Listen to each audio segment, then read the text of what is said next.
राजनीति लोगोफोर पलिटिक्स बे चेनेलाव नोंथांमोना पलिटिक्सनि भिडिअखौ नुखायो फंनैसो बुंनो फैलायबाय गोबां गोरोन्थि थार बिनि गेजेराव थासिगोन आंनि बुंनायफोरा तामुलपुराव मोनसे होस्रिख्रावनाय नुनो मोनदों आरो इलेक्शनबो फैबाय थाखादों ओरैहाय आरो जिहेतु थांनाय इलेक्शनाव गाज्रि जेनदों इउपिपिएलआ आरो बिजेपिआ गोबां फाव फान्दायनानै बिपिएफखौ आखायाव लाबाय बा बिपिएफ आरो बिजेपि सिं सिं मोनखाबाय थादोंमोन आरो बे हिसाबै बिथांमोना दिनै सरकाराव स' जियानो जाया माने मोनसे जाथाय जादों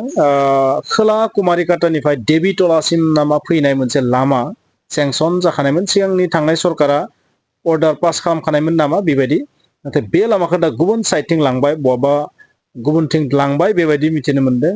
आरो बेखौ लानानै मानसिफोरा धरनानायखौ नुनो मोनदों थामहिनबा फिन बिटिसिआव दावराव दासिया फैफिनबाय बेबायदि नामा मानसिफोरा बेबायदि धरना खालामनो गोनां होस्रिख्रावनो गोनां मोनसे थासारि जों नुवाखैमोन नाथाय बेबायदि नुफिनबाय बेबायदि माने गावसोर जेथिंजाय लाब जायो जायथिं लाङोबा नेक्स्ट इलेक्शनाव लाब जागोन बा गावसोरनि लाब जागोन बेबायदिथिं बोना लांबाय नामा बिदिब्ला दा थानाय सरकारा बेखौ लानानै बै जायगानि मानसिफोरा मा खालामदों होस्रिख्रावदों माने हिमन्त बिश्व शर्माखौ लानानै हिमन्त माने चिफ मिनिस्टार बिथांखौबो माने बिथांनि हेंथायैबो होस्रिख्रावदों आरो दा थानाय जि बिटिसिनि सरकार बेनि हेंथायैबो होख्रावदों आरो हाग्रामा महिलारि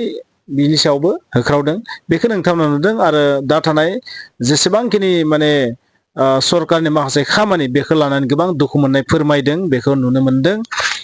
स' बिदिब्ला बेबायदि सिं सिं गोबां जाथायफोरा जाबाय नामा बा ओरैबो जों लाजायो जिहेतु इलेक्शननि बोथोर जे बेवहाय जेननाय हानजाफोरा जेननाय पार्टिफोरा मानसिफोरखौ माने सिं सिं माबा मोनसे एरखांना होनानै बेबायदि होस्रिख्राव होदों नामा बेबायदिबो जानो हागौ आरो स' इलेक्शननि समाव बाथ्राफोरा ओरैबो कारेक्ट दा थानाय सरकाराबो गावसोरनि जेथिंजाय लाब जागोन बिथिं लांबाय जायथिं माने बांद्राय लाब जानाय बायदि मोनाखै बै जायगानिफ्राय माने जायथिं बांसिन लाब जादों बैथिं लांनानै हैनाय बेबायदि जाथायाबो जाया नङा जायो आरो माने भटनि खातिराव जायो आरो बे बुस्थुआ भटनि खातिराव जे नोंथांमोननो जों भट होदों आमुक जायगायाव भट होआखै बै जायगायाव भट होयि जायगायाव जुदि नोंथांमोना बे लामाखौ होयोबा जोङो नोंथांमोना नेक्स्ट इलेक्शनाव भट होआ बेबायदि माखासे रोखोमनि आरो बेफोर सोलियो इलेक्शनाव मा बिदिब्ला बेबायदि जादों नामा बेबादि जानायखौ नंखायबो जों होनजोबनो हाया दे लोगोफोर जानोबो हागौ बेबायदि जायाखैबो जानो हागौ स' बायदिसिना एबा ओरैबायदि जानो हागौ जेननाय पार्टिफोरा बदनाम खालामनो थाखाय सरकाराव थानाय पार्टिखौ बदनाम खालामनो थाखाय बेबायदि खालामदों नामा बेबायदिबो आरो स' कुइसन आरो एन्सार दोङो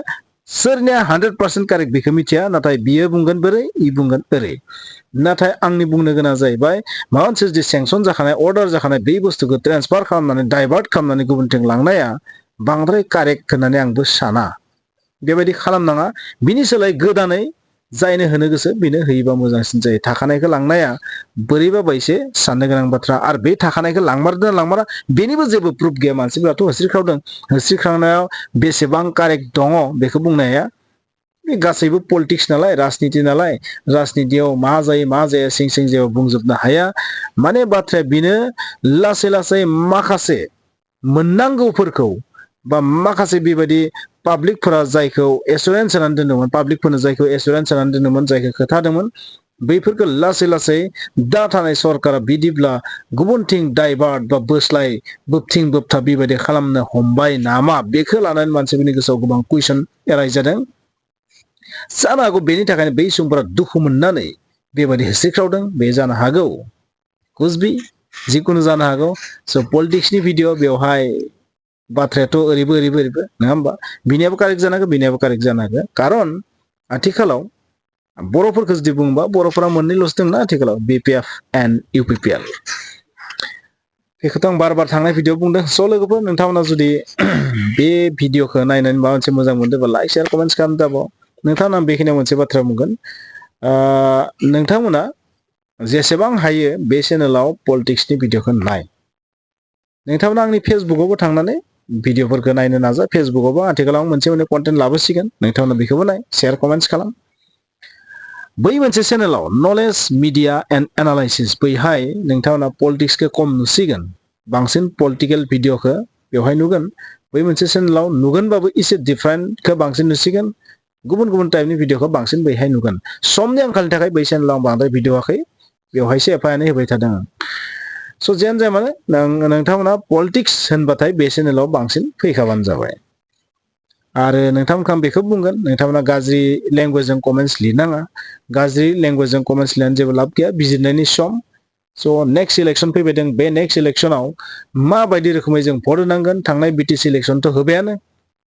बांद्राय गावखौनो पलिटिक्सनि एम्फौ जानानै जेबो लाब गैया जाबादि माने जोंनिया मस्त' गिदिर गिदिर नेताफोरानो माने गंगा दैमायाव फोजावहरलायनो बुङो माने एसेबांबो माने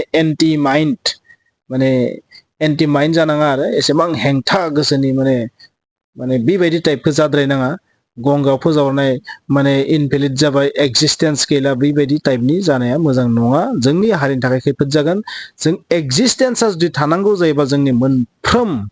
बिथिंखौनो जेराव जोंनियाव मोजां मोजां बुस्थु दं बेखौ जोङो माने बोथुमनानै लानो हानांगोन खनथुमनानै माने बेखौ सेभ खालामनानै लानो हानांगोन बेसो बाथ्राया थेंक इउ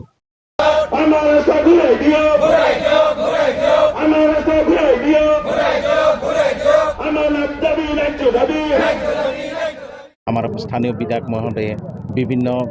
সভা-সমিতিত কৈছিলে ঘোষণা কৰিছিলে যে এইটো সন্মান আঁচনি দিয়া হৈছে আৰু ইয়াৰ নিবিদা পৰ্যন্ত হৈ গৈছিলে মুখ্যমন্ত্ৰীও এইটো জনাইছিলে কিন্তু কি কাৰণ নাজানো BTC চৰকাৰৰ যিটো নিৰ্বাচন এই নিৰ্বাচনৰ লগে লগে যিটো পথ পৰিৱৰ্তন ঘটিল চৰকাৰৰ এই পৰিৱৰ্তনৰ লগে লগে আমাৰ পথটোৰো পৰিৱৰ্তন ঘটিল আমাৰ এই পথটো অন্য ঠাইত নিয়া বুলি আমি জানিব পাৰিছোঁ আৰু সেইকাৰণে আমি এই পথটো পুনৰ অসমমালা আঁচনিত অন্তৰ্ভুক্তিৰে নিৰ্মাণ কৰিবৰ কাৰণে আমি আজি এই দাবী উত্থাপন কৰি এই প্ৰতিবাদী কাৰ্যসূচী গ্ৰহণ কৰিছোঁ কোনটো চাইডত হৈছে এই পথটো দক্ষিণ কুমাৰীঘাটাৰ পৰা টিবিতলালৈকে সংযোগী প্ৰায় 10 কিলোমিটাৰৰ কিছু মিটাৰ কম 9 কিবা সামথিং এই পথটো হ'ব লগা আছিলে কিন্তু এই পথটো আমি জানিব পাৰিছোঁ দাৰকুছিৰ ফালে ইয়াত পৰিৱৰ্তন কৰা হ'ব বুলি আমি জানিব পাৰিছোঁ দক্ষিণ কুমাৰীঘাটা টিবিতলা এই সংযোগী অসমমালা আঁচনিৰ অধীনত অন্তৰ্ভুক্ত হৈছিল আনকি ইয়াৰ নিবিদা পৰ্যন্ত হৈ গৈছিলে কিন্তু কি কাৰণত নাজানো এই পথটো কৰ্তন কৰি বৰ্তমানৰ BTC চৰকাৰে এই কৰ্তন কৰি অন্য ঠাইত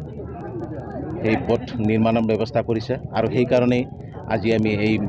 দাবী প্ৰতিবাদী সংগঠন এই কাৰ্যসূচী গ্ৰহণ কৰিব লাগিছে এই কুমাৰীঘাটাৰ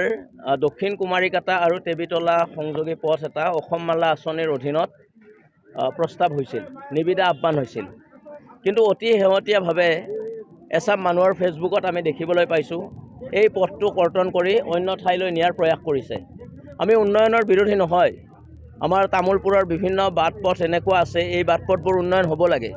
কিন্তু হৈ থকা পথ এটা কৰ্তন কৰি অন্য ঠাইলৈ নিয়াটো কোনো কাৰণত গ্ৰহণযোগ্য নহয়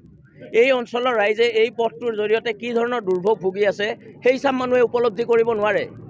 ইয়াত যদি কিবা ৰাজনৈতিক আক্ৰোশৰ কথা আছে এই কথাবোৰ আমি বুজি নাপাওঁ আমি সাধাৰণ ৰাইজৰ লগত আজি আমি কথা পাতি গম পাইছোঁ সাধাৰণ ৰাইজে এটাই কথা কৈছে যে এই পথটো যিহেতু নিবিদা আহ্বান হৈ গৈছে এই পথটো নিৰ্মাণ কৰাৰ প্ৰক্ৰিয়া সম্পূৰ্ণ হৈ গৈছে তাৰ পিছত এই পথটো কৰ্তন কৰাৰ যুক্তিটো কি এই প্ৰতিবাদটোৰ জৰিয়তে আমি মুখ্যমন্ত্ৰী হিমন্ত বিশ্ব শৰ্মা ডাঙৰীয়াক আহ্বান জনাব খুজিছোঁ আৰু নৱনিৰ্বাচিত যিখন BTC চৰকাৰ এই BTC চৰকাৰৰ যিগৰাকী মুৰব্বী হাগ্ৰাম মহিলাৰী ডাঙৰীয়াক প্ৰশ্ন কৰিব খুজিছোঁ আপোনালোকে সঘনাই উন্নয়নৰ কথা কৈ থাকে আপোনালোকে সঘনাই বাট পথ মেৰামতিৰ কথা কৈ থাকে উন্নয়নৰ কথা কৈ থাকে আপোনালোকে যদি উন্নয়নৰ প্ৰতি ইমানেই সংকল্পবদ্ধ হয় তেতিয়াহ'লে এই হৈ থকা পথ এটা কি যুক্তিত কাৰ কথা মতে কাৰ প্ৰৰোচনাত কৰ্তন কৰাৰ প্ৰয়াস কৰা হৈছে এইটো ইয়াৰ ৰাইজে কোনো কাৰণতে মানি নলয় আজি আমি ইয়াত প্ৰতিবাদী কাৰ্যসূচী ৰূপায়ণ কৰিছোঁ পৰৱৰ্তী দিনবোৰত এই পথটিৰ নিৰ্মাণ কাৰ্য যদি আৰম্ভ নহয় এই পথটি যদি সঁচাকৈ কৰ্তন কৰা হয় তেতিয়াহ'লে হাগ্ৰাম মহিলাৰীয়েও নিস্তাৰ নাপাব হিমন্ত বিশ্ব শৰ্মা ডাঙৰীয়াও নিস্তাৰ নাপাব আৰু যি ৰাম যদু মধু এই প্ৰক্ৰিয়াটো জড়িত হৈ আছে কোনেও নিস্তাৰ নাপাব আমি ইয়াৰ পৰা এই প্ৰতিবাদী থলীৰ পৰা আটাইকে হুকিয়াই দিছোঁ এই পথটো কৰ্তন নকৰিব ৰাইজৰ লগত ধেমালি নকৰিব যদি ৰাইজৰ লগত ধেমালি কৰে ৰাইজে যেতিয়া আপোনালোকৰ লগত ধেমালি কৰিব তেতিয়া কিন্তু আপোনালোকে ইয়াত তিষ্টি থাকিব নোৱাৰিব এই কথা আমি এই প্ৰতিবাদস্থলীৰ পৰা হুকিয়াই দিব খুজিছোঁ